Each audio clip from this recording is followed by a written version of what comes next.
भाई कोई गुलाम तो है नहीं, राजतंत्र तो है नहीं कि जहाँ चाहेंगे आप वहाँ बैठा लेंगे लोगों को, वहाँ जहाँ चाहेंगे वहाँ वोट डलवा देंगे आप। और इस देश के तानाशाह प्रधानमंत्री जिन्होंने किसानों को धोखा दिया, महिलाओं को धोखा दिया, नौजवानों को धोखा दिया, छात्रों को धोखा दिया, नहीं खटास कैसी। गठबंधन तो रहेगा, इंडिया गठबंधन है, हमारा गठबंधन रहेगा। बहुत जल्द आप एक कार्यक्रम देखेंगे जब हमारे मंच पर हमारी पार्टी के बड़े नेता और कांग्रेस पार्टी के बड़े नेता मंच पर रहेंगे। पर भाजपा को ज़्यादा भरोसा था। काशी, मथुरा और अयोध्या को लेकर के ये उम्मीद कर रहे थे कि हम यहाँ पर सांप्रदायिकता को बढ़ा करके, यहाँ पर हिंदू मुस्लिम को हवा दे करके, मंदिर मस्जिद को हवा दे करके उत्तर प्रदेश में हम 60 से 65 सीट जीत लेंगे। नमस्कार दोस्तों, 2024 के नतीजे के बाद में उत्तर प्रदेश के अंदर समाजवादी पार्टी और कांग्रेस के कार्यकर्ता काफ़ी उत्साहित नज़र आ रहे हैं। हमारे साथ में समाजवादी पार्टी के नेता महेंद्र यादव जी और कांग्रेस के नेता शैलेश शुक्ला जी हैं। इनसे जानने की कोशिश करेंगे कि ये जो साथ है कांग्रेस पार्टी का और समाजवादी पार्टी का, ये 2027 में भी निरंतर चालू रहेगा या ये साथ जो है वो टूट जाएगा। तो क्या लग रहा है 2019-24 के नतीजे जो हैं वो दोनों पार्टी कार्यकर्ता काफ़ी उत्साहित नज़र आ रहे हैं और 2027 के चुनाव भी मिलकर लड़ने की प्लानिंग चल रही है। तो क्या मिलकर साथ लड़ेंगे या साथ टूट जाएगा? जी, आपका सबसे पहले मैं आपको धन्यवाद देना चाहता हूँ कि आपने हमें अपनी बात को रखने का मौका दिया। और जहाँ तक बात है कांग्रेस की, कल कांग्रेस पार्टी के सबसे बड़े नेता राहुल गांधी जी ने कहा कि ये जो गठबंधन था वो बहुत शानदार गठबंधन था। पार्टी, जहाँ ये पार्टी का गठबंधन था वहीं कार्यकर्ताओं का ज़मीन पर भी गठबंधन हुआ। एक दूसरे से मिल करके कहीं भी कोई कंट्रोवर्सी नहीं हुई। और जिस तरीके से उत्तर प्रदेश में एक परिणाम आया है उसने उत्साहवर्धन करने का काम किया, वो चाहे कांग्रेस पार्टी के लोग हों या समाजवादी पार्टी के लोग हों। एक बड़ी जीत है। जहाँ पूरे देश में ये कह सकते हैं कि भारतीय जनता पार्टी जीती, वहीं खास करके उत्तर प्रदेश में जिस पर भाजपा को ज़्यादा भरोसा था, काशी, मथुरा और अयोध्या को लेकर के ये उम्मीद कर रहे थे कि हम यहाँ पर सांप्रदायिकता को बढ़ा करके, यहाँ पर हिंदू मुस्लिम को हवा दे करके, मंदिर मस्जिद को हवा दे करके उत्तर प्रदेश में हम 60 से 65 सीट जीत लेंगे। लेकिन ऐसा नहीं हो पाया। उसका सबसे बड़ा कारण ये रहा कि जहाँ राहुल गांधी जी और अखिलेश यादव जी का कॉन्फिडेंस और एक साथ मिल करके जिस तरीके से उन लोगों ने रैलियां की, कार्यकर्ताओं में एक संदेश देने का काम किया कि हम ये ज़रूरत है इस समय हमारे कार्यकर्ताओं को एक होने की, क्योंकि उत्तर प्रदेश एक ऐसा प्रदेश है जो भारतीय जनता पार्टी को रोक सकता है। कल राहुल गांधी और प्रियंका गांधी जी अमेठी और रायबरेली में धन्यवाद देने के लिए आए थे, लेकिन जिस तरह अखिलेश यादव और राहुल गांधी पूरे चुनाव के दौरान एक मंच पर दिखाई दिए, कल अखिलेश यादव जी मंच पर नहीं थे। तो क्या कमी महसूस हुई अखिलेश यादव? बड़ा कारण नहीं है। राहुल गांधी जी का वो क्षेत्र है, वो वहाँ पे गए, धन्यवाद उन्होंने दिया। और माननीय अखिलेश यादव जी कल कन्नौज में थे, शायद आपको जानकारी होगी, कन्नौज में थे। वहाँ पर वो अपने कार्यकर्ताओं से मिल रहे थे। हमारी पार्टी की जो लीडरशिप है रायबरेली की, वो सारे मंच पे थे, कार्यकर्ता हमारे थे, वहाँ के हमारे जो सपोर्टर हैं सारे लोग उपस्थित थे। ये कोई बड़ा इशू नहीं है। और बहुत जल्द आप एक कार्यक्रम देखेंगे जब हमारे मंच पर हमारी पार्टी के बड़े नेता और कांग्रेस पार्टी के बड़े नेता मंच पर रहेंगे। 2027 तक ये गठबंधन निरंतर चलता रहेगा या बीच में खटास पैदा होने की आशंका है? नहीं, खटास कैसी। गठबंधन तो रहेगा, इंडिया गठबंधन है, हमारा गठबंधन रहेगा। और अभी तो 2027 का मसला नहीं है। अभी मसला है कि हम पहले देश में सरकार कैसे बनाएं। जो देश की जनता ने हम पर भरोसा जताया है, जिन लोगों ने हमें वोट दिया है, इस देश के किसानों ने, इस देश की महिलाओं ने, इस देश के अल्पसंख्यकों ने और इस देश के बहुजन समाज के लोगों ने, इस बार जो चर्चा का विषय है कि दलित समाज ने सबसे ज़्यादा वोट इंडिया गठबंधन को दिया है। तो उनका एक विश्वास था कि इंडिया गठबंधन सरकार बनाएगी। तो हमारी तो अभी कोशिश है कि हम देश में कैसे सरकार बनाएं। और इस देश के तानाशाह प्रधानमंत्री जिन्होंने किसानों को धोखा दिया, महिलाओं को धोखा दिया, नौजवानों को धोखा दिया, छात्रों को धोखा दिया और संविधान जो ख़त्म करने की उनका प्रयास था, उसको लेकर के हमारा मानना है कि दलितों को भी धोखा दिया। ऐसे में हम बहुत दिन तक एनडीए गठबंधन की सरकार देश में नहीं रहने देंगे। हमारा पूरा प्रयास है कि हम लोग देश में कैसे इंडिया गठबंधन की सरकार बनाएं। जिस तरह से राहुल गांधी और अखिलेश यादव संविधान बचाने की मुहिम छेड़े हुए थे पूरे लोकसभा चुनाव के दौरान, उसके बाद में कहीं अब संविधान का जिक्र भी नहीं हो रहा है।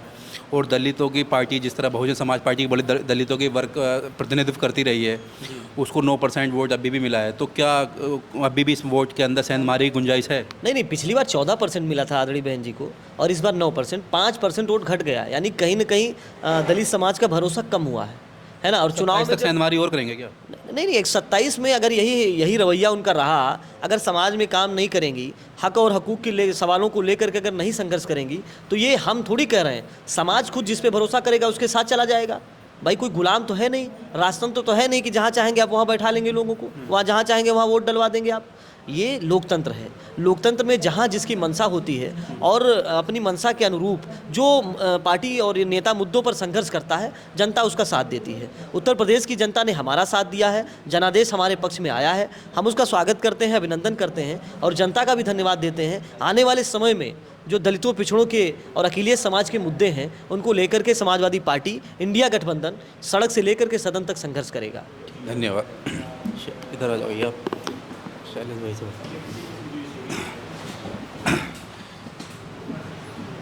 शैलेश शुक्ला जी, आप जैसे कांग्रेस पार्टी का प्रतिनिधित्व करते हैं और कांग्रेस पार्टी के नेता भी हैं, ये चुनाव कांग्रेस पार्टी को बहुत फ़ायदेमंद रहा। जिस तरह से उत्तर प्रदेश के अंदर कांग्रेस पार्टी अपनी अमेठी सीट भी पिछले 2019 के चुनाव में हार गई थी, इस बार एक से बढ़कर 6 लोकसभा सीटों तक आपका मतलब आंकड़ा पहुंच गया और कुछ सीटों पर कांग्रेस पार्टी का दावा भी है, जैसे उन्हें बांसगांव में हराया गया है।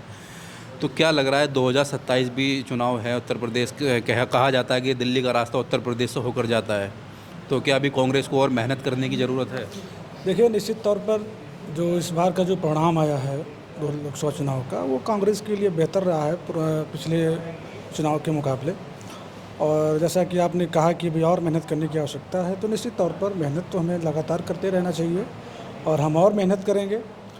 जनता की आवाज़ को और मजबूती से जो है उठाएंगे, उनके मुद्दों को लेकर के सदन से लेकर सड़क तक जो है हम लोग लड़ाई लड़ेंगे। और जो भी चीज़ें हैं, देश के तमाम सारे मुद्दे हैं, जनता के तमाम मुद्दे हैं, उनको लेकर के हम लोग आगे बढ़ेंगे। संगठन में भी हम लोग जो है अभी अपने आप को और मजबूत करने की कोशिश कर रहे हैं। बूथ स्तर या पंचायत स्तर तक अपने कार्यकर्ता और जो है संगठन के पदाधिकारी को और मजबूत करने का हमारा प्रयास है। और 2027 का चुनाव हम लोग पूरी मजबूती से चुनाव लड़ेंगे। 2027 के चुनाव के आते आते कहीं दोनों पार्टियों के अंदर खटास तो पैदा होने की आकांक्षा नहीं है? जिस तरह से बहुत से मुख्यमंत्री योगी आदित्यनाथ भी दावा कर रहे हैं कि ये तो सिर्फ लोकसभा चुनाव तक गठबंधन था, 27 में समाजवादी पार्टी इनका साथ छोड़ देगी, ये भ्रम फैलाया जा रहा है। देखिए, बीजेपी का काम ही है भ्रम फैलाना। जब ये इंडिया गठबंधन बना था तो तब भी ये लोग तमाम तरह की बातें कर रहे थे, कह रहे थे कि ये सिर्फ चुनाव तक है, सीट बंटवारा होने दीजिए, उसके बाद बिखर जाएगा, चुनाव तक नहीं चलेगा, चुनाव जीत भी गए तो फिर उसके बाद बिखर जाएगा। तो इनका तो काम ही है भ्रम फैलाना। और जिस तरीके से उत्तर प्रदेश में जनता ने सपा और कांग्रेस के अलायंस को मजबूती दिया है, साथ और समर्थन दिया है, इससे आप कह सकते हैं कि जनता का गठबंधन, ये दो पार्टियों का गठबंधन नहीं है, जनता का गठबंधन है। जनता ने, भारतीय जनता पार्टी बार बार आरोप लगा रही है कि कांग्रेस पार्टी ने महिलाओं को भ्रमित कर उनके वोट ले लिए और 8,500 रुपये अभी तक महिलाओं के खाते में नहीं आए हैं। गलत बात है। बीजेपी किस आधार पर कह रही है कि हम उनको भ्रमित कर दिए? हमारा तो घोषणा पत्र था कि हम सरकार बनाएंगे तो 8,500 रुपये महीने खटाखट जाएगा। सरकार तो हमारी बनी नहीं है। जब ये सरकार बन गई होती, हम ना करते इस तरह के काम, तब ये आरोप सही होते। हमारी तो सरकार भी नहीं बनी है। अगर बीजेपी को ऐसा लग रहा है तो कह दीजिए सरकार से हटे और राहुल गांधी जी को प्रधानमंत्री बनने दे, कांग्रेस सरकार बनने दीजिए, महिलाओं के खाते में 8,500 रुपये जाने शुरू हो जाएंगे, तब बीजेपी को विश्वास हो जाएगा। ये बीजेपी का काम है भ्रम फैलाना कि ये ऐसा है वैसा। सिर्फ भ्रम फैलाया जा रहा है। महिलाओं को कांग्रेस कार्यालय में भेज दिया गया पैसे लेने के लिए। वो उनका जो है सुनियोजित तरीके से जो है एक साजिश है। चंद लोगों को इकट्ठा करके पैसे के दम पर जाओ ये काम करो। इनका तो काम रहता है ना, तमाम रैलियों में अपने लोग को भेज करते हैं कि जो है जाके वहाँ कुछ ऐसा वैसा करो कि जो है फुटेज आए, मीडिया में चले। तो मीडिया में फुटेज बनाने के लिए उन्होंने कुछ अपने लोगों को भेजा होगा। आज भी गांव की महिलाएं ये कह रहे हैं कि जो है सरकार नहीं बन पाई, उनको तकलीफ है, सरकार बनती तो 8,500 रुपये मिलता, लेकिन अब सरकार नहीं बन पाई है। उनको भी मालूम है कि सरकार नहीं बनी। 30 सीटें हम जरूर जीतते हैं उत्तर प्रदेश में, पूरे देश में हमारा भी ग्राफ बढ़ा है। कांग्रेस पार्टी तेलंगाना और कर्नाटक और हिमाचल प्रदेश के अंदर महिलाओं के खाते में 2-2 हज़ार रुपये प्रति महीना डाल रही है और महिलाओं के लिए बस सेवाएं फ्री हैं। लेकिन कांग्रेस पार्टी का इन तीनों राज्यों के अंदर बड़ा निराशाजनक प्रदर्शन रहा है और भारतीय जनता पार्टी, जिसका तेलंगाना के अंदर कैडर भी नहीं था, वो 4 सीटों से 8 सीटों पर पहुंच गए। निश्चित तौर पर निराशाजनक प्रदर्शन रहा है। हम लोगों की उम्मीद के मुताबिक प्रदर्शन नहीं था। कर्नाटक, तेलंगाना, हिमाचल में हम उम्मीद करते थे कि 22 सीटें करीब हम कर्नाटक में जीतेंगे, लेकिन 9 ही सीट आ पाई हैं। हम उम्मीद करते थे कि 12 से 14 सीट हम तेलंगाना में जीतेंगे, लेकिन 8 ही जीत पाए हैं। उम्मीद के मुताबिक प्रदर्शन नहीं था, लेकिन पिछले मुकाबले बेहतर है। और मेहनत करेंगे और जो है जनता के बीच में जाएंगे, जो उनके मुद्दे हैं उनको लेकर काम करेंगे। भविष्य में फिर हमारे जो है प्रदर्शन अच्छा हो रहा है, ग्राफ बढ़ेगा हमारा। कब तक सरकार लग रहा है गिर जाएगी ये भारत की? क्योंकि ममता बनर्जी ने दावा कर दिया है कि ये सरकार बनाई नहीं है, तो उसका मतलब ये नहीं कि हम सरकार बनाएंगे नहीं। देखिए, जो जैसा कि महाराष्ट्र या हरियाणा के चुनाव का इंतजार कर रहे हैं क्या? जैसा कि चर्चाएँ तो आम हैं ये कि बिहार का चुनाव होने दीजिए। उधर महाराष्ट्र में आप देख रहे होंगे जो उनके सहयोगी दल हैं उन्होंने तो चेतावनी धमकी देना शुरू कर दिया। अभी तक वो बोल नहीं पा रहे थे, उनके ऊपर ईडी सीबीआई की कार्रवाई हो रही थी, लेकिन वो कह रहे थे कि जो है मंत्रिमंडल में हमको कैबिनेट का दर्जा चाहिए, राज्य मंत्री स्वीकार नहीं। तो उनके खुद घटक दल जो है चेतावनी धमकी दे रहे हैं। कब तक ये सरकार चलती है ये भविष्य के गर्त में, लेकिन मुझे उम्मीद है कि बहुत दिन तक ये सरकार नहीं चलेगी। धन्यवाद।